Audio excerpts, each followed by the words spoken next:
Welcome to World Builders Anonymous. Kick that world building addiction and actually finish that novel with your hosts Vito and John.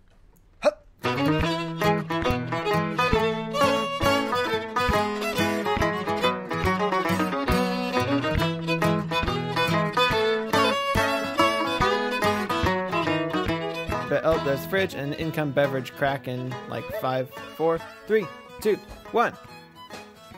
Oh, that was so disappointing. It's just me here. Wait, hold on. I'm waiting. I think I what's the word? Underestimated the distance to your fridge. How did you know I was going to my fridge? I heard the fridge. Oh. I was talking all about it, and I did like a countdown to the beverage cracking, and then it didn't happen. Why would I crack the beverage already? Who says I have a beverage? We all know you have a beverage. Every one of us. All four of us. Oh, there welcome to the podcast. I mean, I'm not saying that I do have a beverage. Maybe I just made that noise with my mouth. You never know. I just got really good at that. No comment. Nothing. I'll let you finish. Anyway. Welcome, everyone, to the Disappointing Podcast. That's what we call it. The Disappointing Cast. The Disappoint Cast. Anyway, we have had another good week of writing. We talked about antagonists last week. We wanted to talk a little bit about our protagonists this week. And well, let's first start out though with a little bit about how we fared this week. John, any progress with Darren and his reluctant sidekick? A similar week to last week in terms of having a little bit less time to write due to some life events and such as life. But I made some progress in writing. I'm working on a scene right now where Darren first kind of has an encounter with the people who are looking for him, who are interested in what he has. And I'm kind of playing with narrative tension and writing a scene that isn't over the top at all, but gives you the impression that there's a reason to be afraid and that there's a higher authority at play in the story that is a threat to Darren. And so that's the first time really getting to kind of play with that directly. And so that's been pretty exciting. Yeah, and I'm sure it's the kind of scene you can see coming back to later and kind of enhancing that tension or something like that later once you know what's coming, once you know what's going on a little bit better, right? Yeah, and it's a fun one to write too because it's at nighttime and it's lit by lanterns. And so there's, in my mind's eye, it's lit very dramatically and there's shadows and you can't see the face of the guy who's approaching. And he's having a conversation with someone else and Darren's observing from a rooftop. And so he gets kind of the overhead view of the scene that's playing out. But he can't see everything because the angles are wrong. And so it's been fun to write because it's very visual. That's interesting. I was just thinking about that, actually. Is there any particular type of scene that you find you enjoy writing more or that you kind of almost default to sometimes, maybe too much even at times? That's a good question. I don't think there's anything I default to too much. I definitely get when there's a sequence of events that plays out in direct order. So, for example, earlier in the story, Darren's searching for the person who took the magic stone from him, and Magic stone. It's more interesting than that, I promise. We have very generic names for our things. It's very generic. There's no names yet. At least it's not in my last writing I was doing in the last story, where I literally in one place had parentheses, city name, close parentheses. But there's a sequence of scenes rather, where Darren sees the person who took the stone from him, tries to capture them, they get away, and there's a chase scene which culminates in Darren throwing an apple at someone's head, which is kind of fun. That was a fun scene. But that sequence of events from beginning to end was one thing after another for I don't know how long the sequence took place over, but it was a significant amount of writing that was just one thing after another, and that flowed out really easily.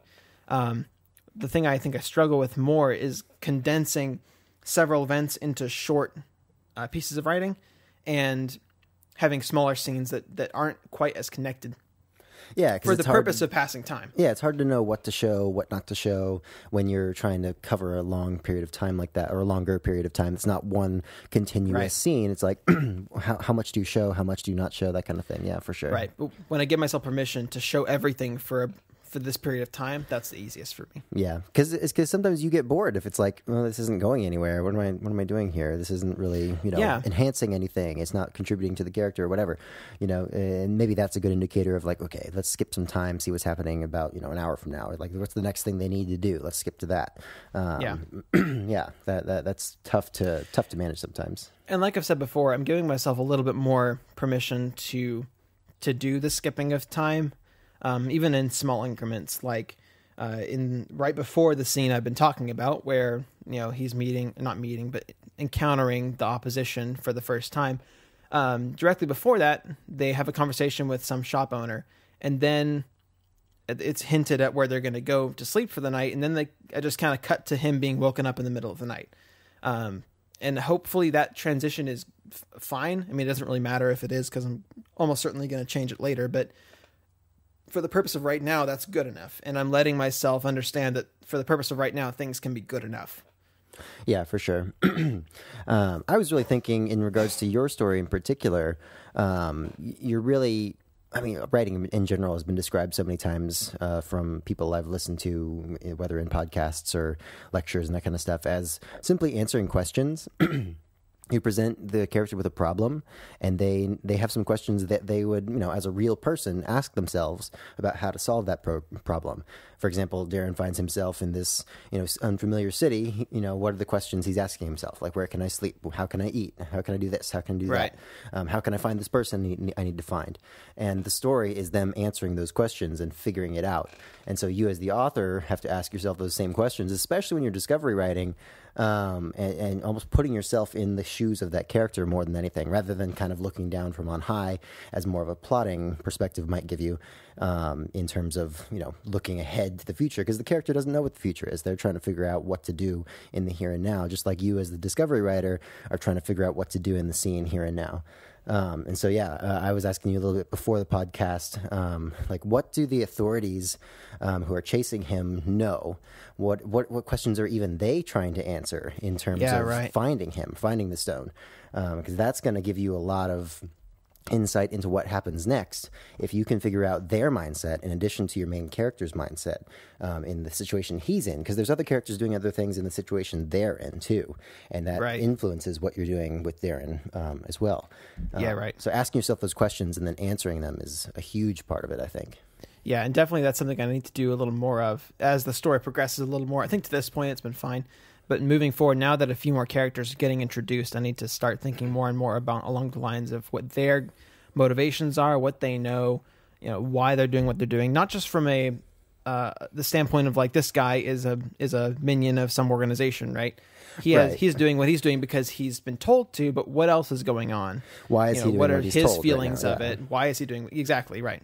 Yeah, totally. And I think that's really important, like I said, especially when you're discovery writing, because you don't have that overarching perspective as much as you might as a previous plotter. Context. Yeah, exactly. But even like, plotting in itself is kind of a discovery writing process. You're going to ask yourself those same questions, I guess, just in sort of a more impersonal, kind of distant way, in some ways. And I guess in a lot of ways what we're doing right now is immersing ourselves into those questions in the moment, and having to kind of come up with these snap decisions rather than questioning ourselves and be like, oh, well, maybe I should do this, maybe I should do that. It's like, no, we're here right now, figure out something, which seems to be still going quite well. Any other insights from this week? No, I think that's really it from my perspective. What about you? What did you do this week? I mostly spent this week trying not to go back and change things. I mean, I did change things. Here, I guess I was thinking about, I think I mentioned last week, I changed from the main character coming back home. He was coming back originally because he had deserted the army after being conscripted. Then I changed it, I think I mentioned last week, to he was on leave. And now I've decided that he's actually just finding out that he's been drafted. Because I feel like at the beginning of the story, you need to establish normality, of course. That was a big part of what I had a huge issue with the Star Wars reboots. They just jumped right into something without giving us any idea of what the new normal is. Because you have to establish what normal is before you break normal and fling your characters into their adventure. And it felt a little bit like I was jumping into the story a little bit too much in the middle when I had him coming back home. Because you don't get to see what it was like before he did that. That was the true, normal, I guess. And I could keep pretty much everything that I wrote, just with some, modifications, because I have a scene with him and his dad at the very beginning of the story. Originally, it was having come home, deserting the army, and seeing his dad for the first time in 6 months, and they sit down and have a drink and kind of talk about it in this very tender moment where you kind of see their dynamic. Which is an excellent scene, by the way. That's my favorite thing you've sent me. Thank you. It's my favorite thing to write. I'm talking a little bit about what we default to earlier. I find that I default to or emphasize or find it easiest to write scenes with heightened emotions, I guess, and kind of trying to, but not overtly. I really enjoy trying to, I don't know really how to describe it, trying to balance melodrama with realism. Yeah, but kind of imply emotion rather than show. Showing emotion, I guess, or even telling emotion, I guess, is more what it is. I try not to tell emotion. Right. Your characters don't tell each other that they love each other. They embrace in that certain way that a father and son embrace when they don't know how to express their emotions. Yeah, that sort of thing, I guess. Yeah. And that scene still works very well, with some changed dialogue and some changed, a few things. If he's coming home from kind of checking out the posting on the notice board of who's getting drafted, very similarly to how it worked when he was coming home from, deserting, essentially. There's a lot of the same elements at play, so I don't have to go back and change a bunch of stuff right now. I can make a note of that and keep going, and that informs how I move forward with the story. It doesn't have to make me go back and change things over and over and over again like we used to do, and which is the whole point of this podcast, is not doing that. So that's what I was kind of struggling with this week, is knowing how much changing is okay, and how much basically how much I should go back and modify right now as opposed to keeping going, and how to balance those things. Yeah, I was just thinking on that scene where he's finding out he's been drafted and kind of telling his family, that it will ring very strongly with readers as well, because that's a thing that that happened in America even for World War II. Vietnam War. I think it was the Vietnam War. Vietnam and World War II had a draft too. A draft lottery that people watched on TV, and you find out I'm getting drafted. Exactly. There's a great scene in This Is Us. Actually, no spoilers. But have you seen that? That's what I was thinking. Okay, of. Yeah, totally. There's a great scene in the show This Is Us, which is an amazing show. You should all check it out for sure. Yes. There's a great scene of a person finding out they're drafted in that show, which I'm sure was in some way influential in my formulating of this scene. Sure. It wasn't even conscious. I didn't actually think of that until it rarely is. Today, actually, that might have been an influence. But yeah, it was a great scene, and I think there was a lot of similarities for sure. And who knows, maybe it'll happen again. You never know. It's definitely something that is very much a part of the human experience for sure. It's something we can definitely you grasp the meaning of that very easily when you read it. Yeah, and I enjoy the father-son dynamic and the brother dynamic. That was the whole point of this story, was the prodigal son story from the Bible was a big part of what influenced this story in particular, and the many forms it's taken over the years that I've kind of thought of it in, I guess. Right. Because those two relationships are really interesting to me, and there's so many variations in them. Anyway, that's just kind of what was very inspirational for me. Yeah. I mean, relationships in general, when you write what you know, and I think we both have a good understanding of both father-son relationships and sibling relationships between brothers and stuff. And so, I mean, that's something that's easy for you to grasp in terms of, you had to understand something well to be able to write it.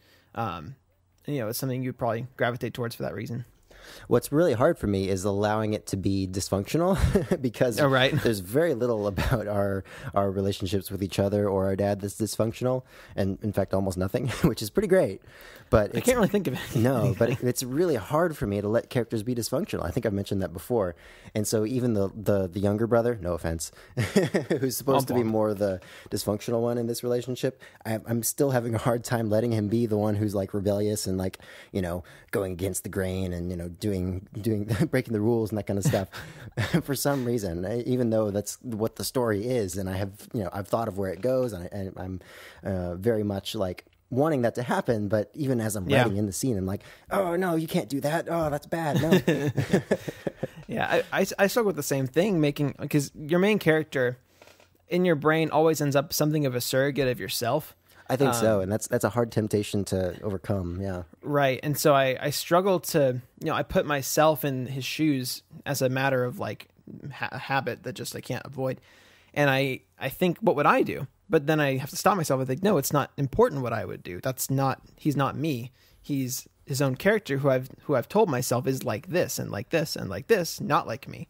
And so I have to force myself to make him distinct from me and make his reactions different, because that making him like me would not keep him in line with the character that I've given him. And no offense to either one of us, but nobody really wants to read a story about us.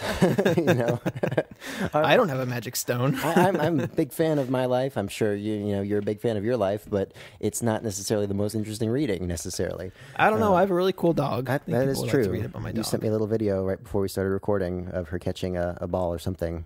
I couldn't quite tell. She loved it. Okay, cool. Something or other. But anyway, yeah, letting yourself kind of separate you from the character, like I said, especially when you're discovery writing, I think, because we are answering these questions in the scene, in the moment, and it's hard not to do that as yourself sometimes. Sure. And so I found it helpful, and it doesn't solve the problem necessarily, but I found it helpful to find an actor or a character from a movie or something like that that's similar to the way you want your character to be, and imagine that character or that actor in that role almost, as you're writing, and kind of more imagine what they would do rather than what you would do. Yeah, right. Because I have a hard time doing that unless I can picture the character in my head. And I've always had a hard time doing that. I've never had a very clear idea of what my characters look like. I don't know if you've had a similar experience, but I almost always have to pick like somebody specific that they look like in order to visualize them. Do you have anything like that? Not really. I think that would be a helpful practice, though, to do for me. I think that could also help you establish the tone of your story, even if you're not sure what it's going to be. Because the character you picked in your brain to kind of portray your main character tells you a lot about the kind of story that you're in. Like if you pick Indiana Jones, you're in kind of an over-the-top, fun, adventure novel where the main character's safe. Like, and they're a little bit too, what's the word? Charismatic? I don't know what the word would be. But, you can tell a little bit about the type of story you're telling from that kind of thing. For me, I haven't done that necessarily. And it's definitely still a work in progress as far as the character of my main character, who he's going to be, and the kind of decisions that he makes. The character of your main character? I know. I was moving past it because I didn't want to acknowledge that sentence came out of my mouth. Just ignore me. But, you mean the personality of their main character? And you know exactly what I mean. Don't pretend like it's not clear. Just clarifying for the people at home, The people at home. No, or in their car or whatever.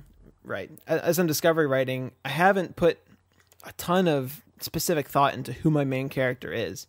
And that could be seen as a mistake. But to me, I'm figuring it out as I go to an extent, as well as I'm feeling out what I want it to be. I haven't put a lot of thought into it yet because I don't know exactly who I want him to be in the world that I have yet to discover. And you're very much kind of starting from scratch a lot more than I was. Exactly, yeah. You're kind of... No, I haven't turned this over in my head for a long time or anything. This began just a few weeks ago, really, from the ground up with no preparation. So that's so cool. I mean, you're really truly discovery writing. You just had an idea and you're just running with it. So that's really cool. Yeah. But it might be helpful to kind of try to figure out who this person's like from any stories that you're familiar with. And not that you have to like copy that. Because if you describe something, like if I were to describe what, I don't know, Gerard Butler looks like in words, it wouldn't be very you helpful. wouldn't necessarily picture Gerard Butler. You'd picture somebody who maybe looks similar to him, but it's not going to be exactly the same. Everyone's going to interpret your words through their imagination. And that's the cool thing about writing too, is that you don't have to be ultra specific oftentimes. Like somebody's going to interpret your words the way they're going to interpret them. There's not much you can do about that. You can just kind of guide them in the direction you want them to go. And so having some sort of, I guess, model almost like that, whether it's for the setting or for the character, visually or whatever it is, can be very helpful. And it won't necessarily come off as copying because this is a very non-specific sort of art form. We're not really dialing in exactly what something looks like or sounds like or feels like. It's always going to be subjective, Yeah.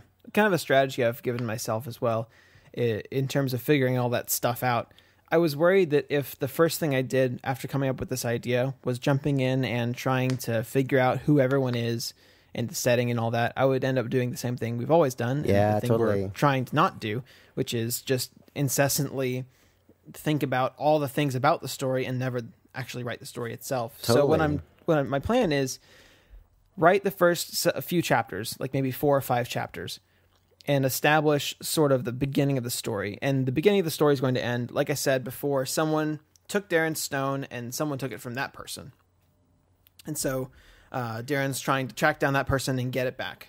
And that's the first few chapters of the book, as he's kind of getting established in where he is. And so once that plot point is completed, that's when I'm going to stop for a minute and look back on what I've done, think to myself, okay, based on all this, who do I want my main character to be from this point forward? And then I get a little better idea of everything. And then I'm going to push on, because it's a lot easier to get back to something you started than to begin something fresh. So that's kind of the plan I've given myself.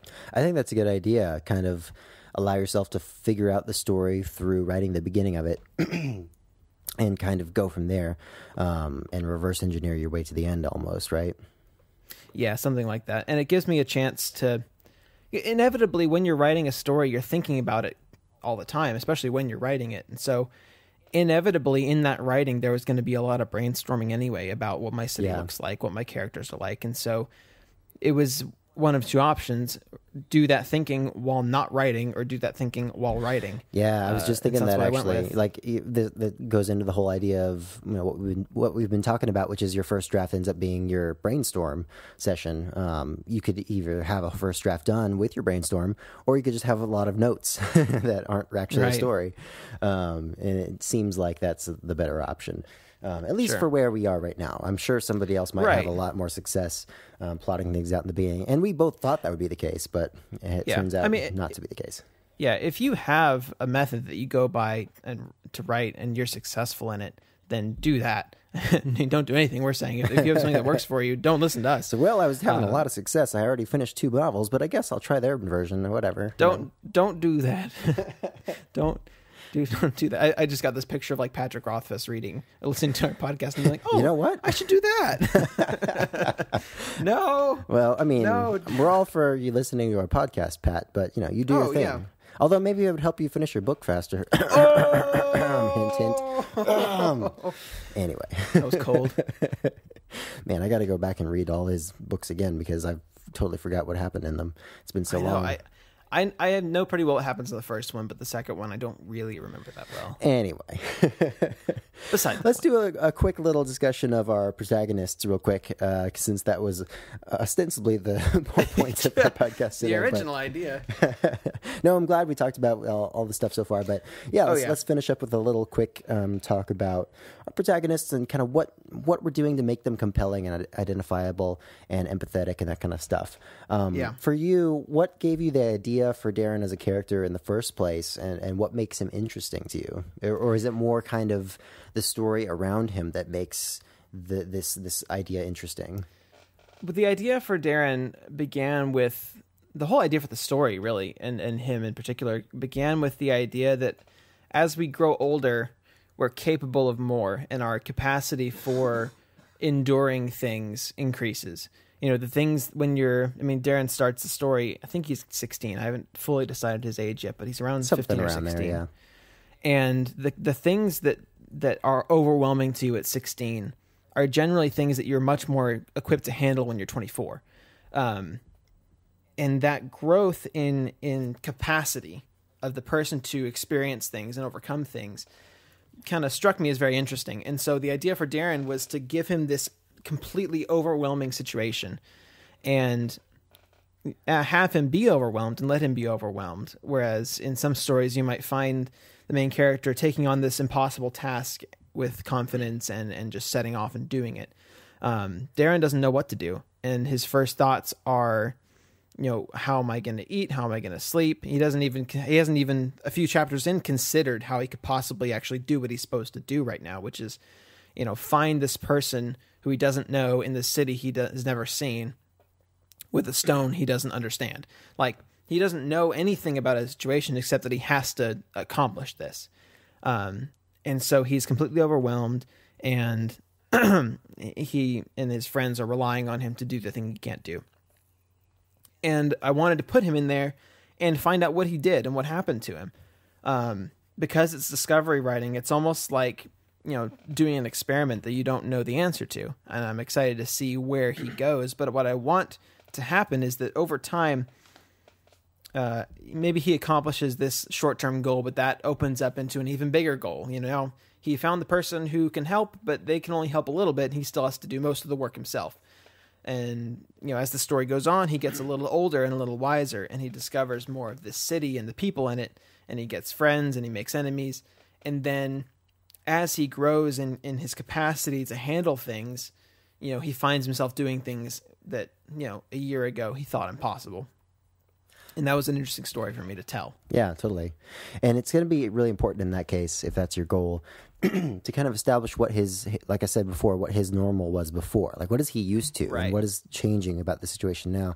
Because if he's like already kind of this very capable person, then that's not going to be as much of a challenge for him. But if he was kind of not necessarily pampered, but if he was, used to things being done a certain way, and, this person was going to do this and this person was going to do this for me. And I had these responsibilities that I was, good at, but I didn't have to take care of all this other stuff, and now he has to do everything for himself. And I don't fully understand his backstory yet. That's one thing that needs to be well established at some point. And that's maybe is one of the things that once I get to the end of this little plot point that I go back and really consider. Yeah, for sure. And maybe that would be a good sort of thing to do some sort of writing exercise with, and kind of divorce yourself from like, this is part of my story. Just kind of sit down with, make notes, kind of a brainstorm session almost. And if it turns into prose and a scene, I guess that's fine. But really kind of ask yourself questions about, what his life was like before this, based on what you already have. You already know he was, part of this crew and, lived on the ship and that kind of stuff. But kind of ask yourself more questions about his backstory. And the answers to those questions, I'm sure, will be very, helpful going forward. Yeah. Yep. Totally. For me, my protagonists have been part of an idea I've had for a long time, like I said, based on the prodigal son story. And like I said, the relationship between brothers and between the brothers and their father, and the different relationship that they both have with them, is a really interesting thing to me, as exemplified in that story. And it's changed a lot since, I had the idea at first. And it's definitely not exactly the same as the prodigal son story. But it's really hard to balance two different protagonists, because I have two brothers. And I've always meant to make them both point of view characters. But I'm thinking more and more that I might just focus on one as a point of view character and leave the other one to be kind of, on the side a little bit more. But I don't know. It's really hard to decide. And even as I'm writing, I keep going back and forth between like their point of view chapters that I'm writing. And I'm really tending towards, one of them. His name's Natu right now. But I'm having a hard time deciding what I'm going to do with that. Yeah, I can see that. I don't know I still don't know quite how to balance multiple point of view characters. It's something I want to do and want to be good at, but I'm not really. They end up feeling very similar to me. I just need to really differentiate them a lot more from each other and like I was saying before, let one of them be more the rebellious one, make him kind of brash. Yeah, making mistakes. making more active mistakes. Like one of them makes more passive mistakes. He's just kind of go with the flow to a bad in a bad way. The other one actively makes mistakes. It does things that are incorrect. Exactly, yeah. And that's harder for me to write than it is for me to write someone who's passive. I don't know if that's just my personality or what, but that's the challenge I'm having right now. And balancing them with, the antagonist eventually is going to be difficult as well, I think. Especially because I don't really have an antagonist yet. I have kind of the proximal antagonist, like we talked about last week, more the Darth Vader as opposed to Emperor Palpatine. But I don't really have more of an overarching nemesis, I guess. The context of that guy. Yeah, for sure. I feel like the entire idea I have right now for the story is just the first third of a story. You know what I mean? Yeah, I get that. Like, I don't have like this grand adventure for them to go off on. I have more like the initial events of a grand adventure, and then the rest is kind of a mystery still. Which is fine. It's not like I have to have the overarching vision in mind, especially with this discovery writing emphasis, but it definitely makes me nervous. And I have the first 10th of a story. Yeah, I was going to say, you're to the even greater extent. That's kind of where you are. Yep. So yeah, it's definitely a bit daunting for sure. But it gives you a little less to focus on though. Like I find it's easier to approach it. In a way, yeah. I feel like though, I don't know. It's hard for me to write something when I don't know where it's going. Yeah, sure. And this first part of the story has been a little easier because I do know kind of where it's going. In the classic 3-act structure, I basically know the first act. And the second act, I think for most people is usually the hardest one because it's, kind of the middle bit. Like you usually a lot of setup for the finale. Yeah, a lot of setup for the climax. You have your first bit, which is introduction to the world and the characters. The last bit is, the big events, the big climax, the big last battle, right. Whatever it is. And then the middle bit's usually like people dallying around, whatever the word is, and just kind of... I think you dilly-dallying. Dilly-dallying around. Yeah, exactly, yeah. Just put them both together, yeah. And just doing stuff, and setting things up. And that's the hardest bit to usually think of.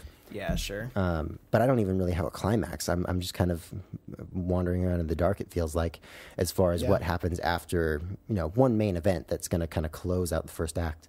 And I'm hoping that the things I write in this first act, especially in regards to the relationship between these two main protagonists, is going to lead me in a certain direction and kind of imply certain events later on that I can kind of base everything else off of. So, yeah. Yeah, right. Maybe it'd be a good idea for you at some point, like I'm planning on doing after I write a couple more chapters, is to stop and think about that stuff and kind of give myself a little more context for where things are going, who my people are, who I want them to be, and then, progress from there. Yeah, totally. I'm a little worried that might lead me to ask too many questions, if that's possible. Like, if I think like, oh, I could do this later on, I could do this later on, I have so many options, which one do I choose? Then that means, being paralyzed earlier on when I'm trying to set up those options because I don't know which one I'm going towards. So I almost would rather grope around in the dark at this point than get paralyzed myself with all the different possibilities for later on. You know what I mean? Ooh, you could really get philosophical with that. Oh, man, yeah. Oh, jeez. Don't want to turn on the lights because you'd be scared of what you see. I mean, a little bit, I guess. It definitely fits. Yeah, just I guess so. A little more. But does that make sense, though? Oh, totally. Okay. Yeah, I get it. I mean, that's kind of one of the points of doing the discovery writing is so you don't know what's out there yet. But you have to, I guess, get over the fear of not having something satisfying when you reach the end. Yeah. But I guess the main point is what I'm trying to focus on right now is really letting the two main characters be very different from one another. And I still want them to have this chemistry and this love for one another at the same time, but a lot of tension and a lot of conflict at the same time. And balancing those two things is difficult for sure. Sure. Yeah. Anyway, I think that about wraps it up. Anything else to say on that topic? Not on that. I want to let the listeners know next week will be a bit of a different episode. We are having a guest on, a fellow by the name of Joel. He's a listener and a fellow writer, and we're going to talk to him, I think, primarily about the differences in the way he writes from what we've been talking about, what he knows, what he thinks about some of this stuff, and probably just also talking about his story and where he's at. So that's going to be a fun conversation to have. He wouldn't, like I said, that'll be next week. He wouldn't happen to be our one Irish listener, would he? We'll have to ask him. I didn't ask him yet. That'd be so cool if he comes on and just has an Irish accent. We'd be like, yes, it's that guy. I wouldn't expect it. His writing didn't have an accent. His writing didn't have an accent. I did mean that as a joke. He didn't finish his message. Thinks I'm an idiot. He didn't finish his message with sláinte or anything like that. Cilantro? No, it's like the Irish version of Cheers. Sláinte. I've never heard that before. Yeah. I only know because I play in a lot of Irish bands at pubs and they say it all the time. Anyway. Yeah, so expect that next week. In the meantime, you can find us on social media. Pretty much every platform is at World Builders Anonymous. Send us an email at wbapodcast@gmail.com. This guy, Joel, actually messaged us on Reddit, and that's how he got in contact with us. So our Reddit username is WBA_podcast. We didn't even know you could do that. I knew you could. Well, okay. Vito didn't. Our website, www.worldbuildersanonymous.com. You can find articles, all the episodes up there, some bios about us, and a bit more as well. Did I miss anything? I think that sounds pretty good. I think, yeah. iTunes, yes. Oh, yeah. I always forget iTunes. Do iTunes. Leave us a review on iTunes. There's you can Google instructions how to leave iTunes reviews. It's pretty simple once you know how. Dumb but that you have to look up instructions it's very to weird. leave a review on iTunes. Well, it's weird because you have like the iTunes like app on your computer or whatever, but it's completely different to like go on like your browser to itunes.com and actually leave a review because you can't do it on the iTunes app on your computer. So it's a weird thing. You got to look it up, but it's easy once you know how. It's just follow some simple instructions. Yeah. Can you hear the mower outside my window? Yes, I can. Okay. Well, I'm glad it's the end of the podcast. Nice. Perfect timing. Perfect All time. right. Thank you guys for listening. Tune in next week for our super special interview episode, and we'll see you then. Bye.